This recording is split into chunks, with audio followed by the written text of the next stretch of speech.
এখানে কেউ একাদশী ব্রত করেন? একটু হাত তুলবেন। কই গো, করেন? কে কে একাদশী ব্রত করেন হাত তুলুন তো। বাহ, হ্যাঁ সামনের দিকে সবাই, ওই পেছনে, এইদিকে। বাহ, খুব ভালো। অনেক ভক্ত এসেছেন, আর এই ভক্তদের মধ্যে মানে সবাই না হলেও বেশ কয়েকজন দেখলাম একাদশী ব্রত করেন। করবেন, কৃপা করবেন তো পাবেন গো। আমি বললাম না, গোবিন্দকে যে ধরে, গোবিন্দ তাকে সহজে ধরে না, কিন্তু যদি একবার ধরে তাকে আর কোনোদিন ছাড়ে না। কি বুঝলেন? এটাই হচ্ছে গোবিন্দের পরীক্ষা। মাসে 2টো করে একাদশী হয়, একাদশীগুলো করার চেষ্টা করবেন। 15 দিন পর, হ্যাঁ, শুক্লপক্ষে একটা আর কৃষ্ণপক্ষের একটা একাদশী পরে। এই একাদশীগুলো পালন করতে পারলে 15 দিন পর আপনি যদি একটু ফলাহার করেন, করা উচিত নির্জলা। সবাই পারবে না, নির্জলা তো পারা সম্ভব নয়। গৃহী মানুষ, কর্মব্যস্ত মানুষ, কি করবেন? ফলাহার। ফলাহার যদি না পারেন, আরও আছে কি, সাবু খেতে পারেন, দুধ সাবু খেতে পারেন, কি মিশ্রি, দুধ সাবু খেতে পারেন। সেদিন শাকাহার করতে পারেন, কিন্তু করবেন যেমনভাবে পারা। অনেকগুলো উপায় বলে দিলাম, তো করবেন। হ্যাঁ, মাসে 2টো, কৃষ্ণপক্ষের একাদশী পার হয়ে গেছে, শুক্লপক্ষের একাদশী বাকি আছে। জ্যৈষ্ঠ মাসে শুক্লপক্ষে একাদশী, যার নাম হচ্ছে পাণ্ডব নির্জলা একাদশী। আমি যে গ্রামে কীর্তনে যাই, আমি একাদশীর আগে একাদশীর মাহাত্ম্য একটু করে জানিয়ে দিই, যাতে আরও কৃষ্ণ ভক্ত হয়, ভগবানের জন্য যেন ভক্তি আরও জাগে, তার জন্য আমি বলে দিই। আপনাদের কাছেও এসে তাই 2টো লাইন আমি বলছি। পাণ্ডব নির্জলা একাদশী। বৃকদর কার নাম? বৃকদর, জোরে বলুন। বৃকদর কার নাম? ভীমের। ভীম বাবা খাবার সহ্য করতে পারে না, মানে খিদের জ্বালা সহ্য করতে পারে না। হ্যাঁ, বৃক মানে আলাদা একটা অঙ্গ ছিল ভীমের পেটে, যেখানে আগুন লেগে থাকতো বাবা, খিদের জ্বালার আগুন। ভীম সহ্য করতে পারতো না। মা কুন্তী পঞ্চপাণ্ডবকে, যুধিষ্ঠিরকে দিত আগে, তারপর ভীমকে দিত, এইভাবে দিত। তো ভীম কিন্তু একদিনও মানে খেয়ে খুশি হতো না। হ্যাঁ, মা কুন্তী একদিন রেগে গিয়ে বলেছিল, এই তোর এরকম মুখ বেঁকা থাকে কেন রে? বলছে, তুমি আমাকে আগে দেবে, আমার পেট ভরে যাবে, তারপর বাকি ভাইদের দেবে। বল চুপ, খাবার সহ্য করতে পারে না, এত স্বার্থান্বেষী তুই। ভীমের অভিমান হয়েছিল। কি হরিবল, হরিবল। স্কন্দ পুরাণে এর বর্ণনা আছে। জয় নিতাই, হরিবল। যুধিষ্ঠির কৃষ্ণ সংবাদ ভবিষ্যত্তর পুরাণেও এর উল্লেখ আছে। ভীম খিদের জ্বালা সহ্য করতে পারে না, কিন্তু ভীম বলেছিল, তাহলে আমার কি করে প্রভুর সেবা হবে? আমি তো একদিন উপবাস থাকতে পারি না। 5 ভাইয়েরা একাদশীর ব্রত করতো, ভীম পারত না। কারণ যুধিষ্ঠিরকে বলেছিল কৃষ্ণ একাদশীর মাহাত্ম্য, যুধিষ্ঠির 5 ভাইকে বলেছে। হ্যাঁ, যুধিষ্ঠির সহ 5 ভাই একাদশী করার জন্য এগিয়ে গেছিল, কিন্তু ভীম পারেনি। ভীম খিদে সহ্য করতে পারেনি। একদিন ভীম বলছে, প্রভু, হে প্রভু, তাহলে আমি কি করব? আমি তো একাদশী করতে পারবো না, আমি খিদে সহ্য করতে পারি না। হ্যাঁ, তখন বলেছিল, তুমি একটা একাদশী করো, এই একটা একাদশী করলে বাকি সব একাদশীর ফল লাভ হয়ে যাবে। যে একাদশীটা ভীম করেছিল, যার নাম হচ্ছে ভীমসেনী একাদশী। ভৈমী একাদশী নয়, ভৈমী একাদশীটা আলাদা, ওই মাঘ মাসের সময় হয়। হ্যাঁ, আর এটা হচ্ছে ভীমসেনী একাদশী, পাণ্ডব নির্জলা একাদশী। ভীম এই একাদশীটা পালন করেছিল বলে এটাকে ভীমসেনী একাদশী বলা হয়নি। তাই গৌর প্রেমানন্দে হরি হরি বল। যে খিদে সহ্য করতে পারতো না, যার খিদের আগুন সবসময় জ্বলতো পেটে, সেও পর্যন্ত একাদশী করেছে। তাহলে আপনি কি, আমি কি? জয় রাধে। করা উচিত। এ শরীরে যারা দিনরাত এই যন্ত্রটাকে ব্যস্ত রাখে, বিপাক যন্ত্রকে, দিনরাত চেবাচ্ছি, ঠ্যাং চেবাচ্ছে, কাঁটা চেবাচ্ছে, এই তো কাজ। এই যন্ত্রটাকে খাটাচ্ছি, তো প্রয়োজনের বাইরে খাটাচ্ছি। হরিবল, হরিবল, হরিবল। যেমন বেশি চিনি, যারা বেশি চিনি খান, কি হয়? চিনিগুলো কোথায় জমা হয়? রক্তে। ইনসুলিন হরমোন বের হয়, রক্ত থেকে চিনিটা নিয়ে কোষে পাঠায়, কোষে। বুঝতে পারছেন? এবার যখন অতিরিক্ত চিনি খাবেন, তখন রক্ত থেকে ওই কোষে চিনিগুলো আর পাঠাতে পারবে না, ইনসুলিন কার্যক্ষমতা হারিয়ে ফেলবে। তখন রক্তে আবার ওই চিনিগুলো জমে যাবে, কি হবে? ডায়াবেটিস হবে, ব্লাড সুগার হয়ে যেতে পারে। নিতাই গৌর প্রেমানন্দে হরি হরি বল। ডায়াবেটিস হয়ে যায়। বুঝতে পারছেন? এটা বিজ্ঞানের ভাষা। তেমনি আমি আপনাদেরকে বলছি, জয় রাধে গৌর হরি বল, এই যন্ত্রটাকে বেশি ব্যবহার করবেন, বেশি ভোগী হলে বাড়বে রোগ। 15 দিন পর যদি একবার শুদ্ধ আহার করেন, দেখবেন ওতে আনন্দ আছে, ওর স্বাদও আছে, আর ওই একাদশীটা আপনার কাছে উৎসব মনে হবে। আনচিন্তা ছেড়ে একাদশী ভাবে অনেকে। আমি এর আগে এক জায়গায় বলছি, আমাকে বলছে, বাবা একাদশী করবো তো কি খাবো? আমি বলি, সর্বনাশ, একাদশী করবো তো কি খাবো, তো খাবার চিন্তায় যাই না। আমি বলি মা গো, যা পারবেন শাকাহার ফলাহার জল নির্জলা আপনি করবেন, কিন্তু এই যে হিংসা, দেশ, মিথ্যা কথা বলা, পরনিন্দা পরচর্চা, এইগুলোও কিন্তু একাদশীর দিন ছাড়তে হবে। শুধু খাবার বর্জন নয়, এগুলোও বর্জন। ইন্দ্রিয়, 10টা ইন্দ্রিয়, চক্ষু কর্ণ নাসিকা জিহ্বা ত্বক মুখ পাদ পানি পায় উপস্থ, 10টা ইন্দ্রিয়, 5টা কর্মেন্দ্রিয়, 5টা জ্ঞানেন্দ্রিয়, আর একটা হচ্ছে মন। হ্যাঁ, এই একাদশ ইন্দ্রিয় অর্থাৎ মনটিকে তার চরণে রাখার নাম, উপে বাস করার নামই হচ্ছে একাদশী। নিতাই গৌর প্রেমানন্দে হরি হরি বল। আন চিন্তা ছেড়ে হরি চিন্তা করুন। সুদামা হরি চিন্তা করলো, হরি পেল, কিন্তু ওই যে বলছে পরীক্ষা না করে গোবিন্দ কাউকে ছাড়ে না। তাই সুদামাকে পরীক্ষা করতে কৃষ্ণ সুদামার কাছে এসে বলছে, সুদামা আমার নাড়ু খেতে ইচ্ছা হয়েছে, ওই আশ্রমের মন্দিরে নাড়ু রাখা আছে, তুই এনে দে। বলছে না বলে নেওয়াকে চুরি করে, চুরি করা বলে ভাই আমি যাব না। বলছে আমার খিদে পেয়েছে, তাও তুই এনে দিবি না? বলে গুরু মা গুরু বাবা তো আশ্রমে নেই, আমি না বলে নিলে তো চুরি করা হবে। ও কৃষ্ণ বলে তবে তাই হোক, আমি খিদের জ্বালায় মরে যাই আর তুই তাকি তাকি দেখ। কৃষ্ণের কষ্ট দেখে সুদামা থাকতে পারল না। হরি বল।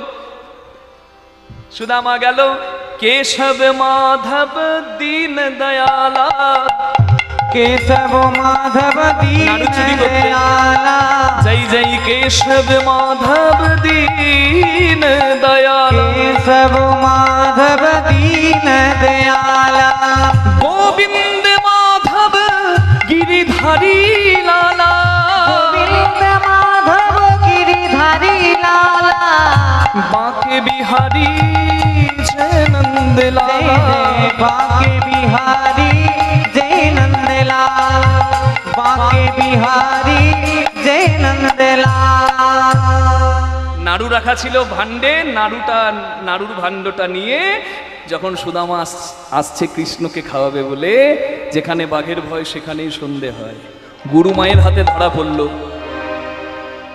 গুরু মা কান মুলে বাইরে বের করলো, ছি ছি ছি, আমি তোকে সন্তান স্নেহ করলাম আর তুই কি না এই প্রতিদান দিলি, তুই দেবতার অগ্রভাগ চুরি করলি।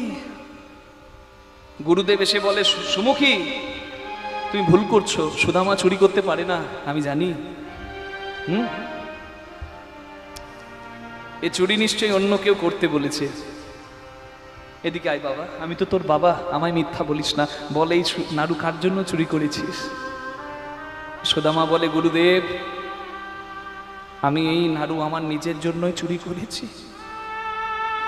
নিজে অপরাধের বোঝা মাথায় নিল, কিন্তু কৃষ্ণকে দোষী করল না। অনন্যশ্চিন্তয়ন্ত মাং যে জনা পর্যুপাসতে তেষাং নিত্যাভিযুক্ত নাম যোগক্ষেমং বহাম্যহম। যে সমস্ত ভাবনা চিন্তা, হরি বল হরি বল হরি বল হরি বল হরি বল, যে সমস্ত ভাবনা চিন্তা গোবিন্দ চরণে সঁপে দেয়, তুমি যা কিছু দিয়েছো আমার নয় সব তোমার, আমি এই কিছু পেয়ে তোমায় যেন ভুলে না যাই, সব কিছুর মাঝে থেকে যেন তোমার চরণ চাই।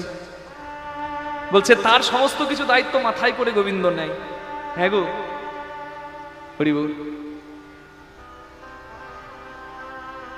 সুদামা আজকে কষ্ট করছে, ফল একদিন পাবে, পাবে না? নিশ্চয়ই পাবে। সুদামাকে চোর ভেবে গুরুদেব আশ্রম থেকে তাড়িয়ে দিলেন। বলে তুই পণ্ডিত হতে এসেছিলিস, এই নে আমি পাগড়ি পরিয়ে দিলাম, তুই পণ্ডিত হলি, কিন্তু আমি তোকে আর জায়গা দিতে পারবো না আশ্রমে, কারণ একটা চোরকে আমি আশ্রমে জায়গা দিতে পারবো না। গুরু দক্ষিণাও ভালো করে দেওয়া হলো না, সুদামা চলে গেল। রাস্তা দিয়ে যখন সুদামা যাচ্ছে কাঁদছে, কৃষ্ণ তুই আমাকে আশ্রম থেকে চলে যেতে বললে আমি চলে যেতাম, আমাকে গুরুমা গুরু বাবার কাছে চোর সাজিয়ে তুই কি আনন্দ পেলি?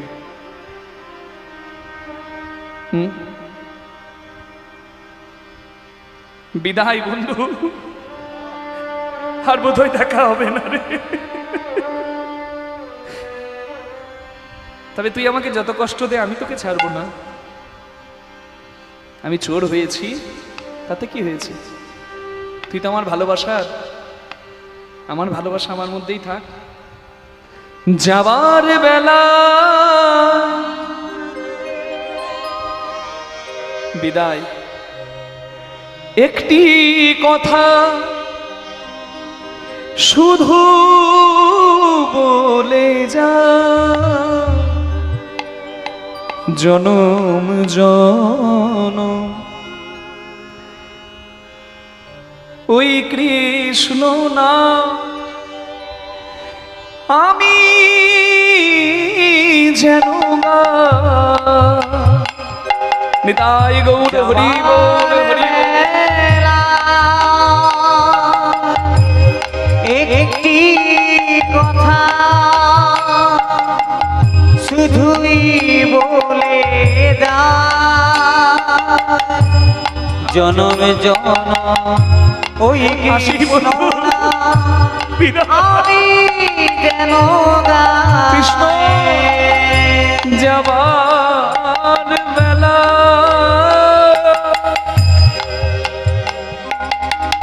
একটি কথা শুধুই বলে যা,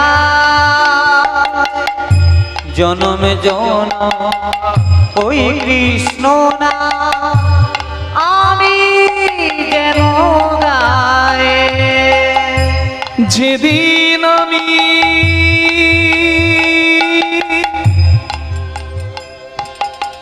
থাকবো নায়া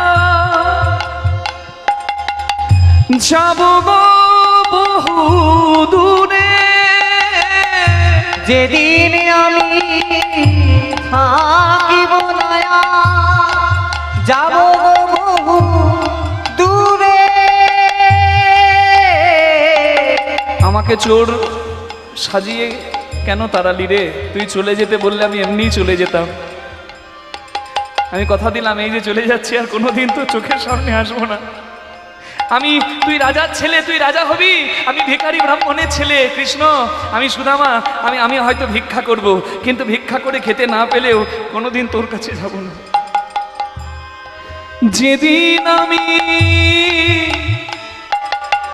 থাকবো না যাব বহু দূরে, একটি সাধের প্রদীপ জ্বালিয়ে দিও, কৃষ্ণ নামের সুরে। একটি সাধের প্রদীপ জ্বালিয়ে দিও, কৃষ্ণ নামের সুরে। ওগো আমি চলে যাই, শুধু বলে যা, আমি চলে যাই, শুধুই বলে যাই। আমি তো চোর, তবে সবার ক্ষমার মাঝে যেন পাই আমি ঠাই। আমি চলে যাই, শুধুই বলে যাই, সবার ক্ষমার মাঝে যেন থান আমি পাই। আমি চলে যাই, আমি চলে যাই, শুধু বলে যা, শুধুই বলে যাই। আমি চলে যাই, বিদায়। কিন্তু কৃষ্ণ যেতে দিল না। ছুটে এসে সুদামার হাতটি ধরে বলে, আমি তো তোকে চোর সাজতে বলিনি, তুই যখন ধরা পড়লি আমার নাম করলি না কেন? মানে আমি মরে গেলেও তোকে চোর সাজাবো না, তুই যে আমার প্রাণের সম্পদ, তোর সুখে আমি সুখী, তোর দুঃখে আমি দুঃখী। কৃষ্ণ বলে, আমার জন্য নাড়ুগুলো চুরি করলি, আমাকে নাড়ুগুলো দে, হাতে নিয়ে চললি কোথায়? সুদামা বলে, এই নাড়ুগুলোর জন্য আমি সব হারালাম, তোকেও হারালাম। এই নাড়ুগুলো এখনো তুই খাবার আশা করছিস? এই নাড়ুর জন্য আমার সব গেল। এই নাড়ু হ্যাঁ সুদামা জলে ফেলে দিল, জলে ছুঁড়ে ফেলে দিল। কৃষ্ণ বলে, আমি হাত পাতলাম, তুই আমাকে না দিয়ে জলে ফেলে দিলি। আমি কথা দিলাম, তুই যতক্ষণ না এসে আমার দরজায় দাঁড়াবি তুই যদি অভাবে খেতেও নাও পাস, আমি তোকে কোনোদিন কিছু দেব না। নিতাই গৌর প্রেমানন্দে হরি বল। এই কৃষ্ণ সুদামার সম্পর্কে এই জায়গাটাতে একটা অভিমানের পাঁচির পড়ে গেল বাবা, হরি বল।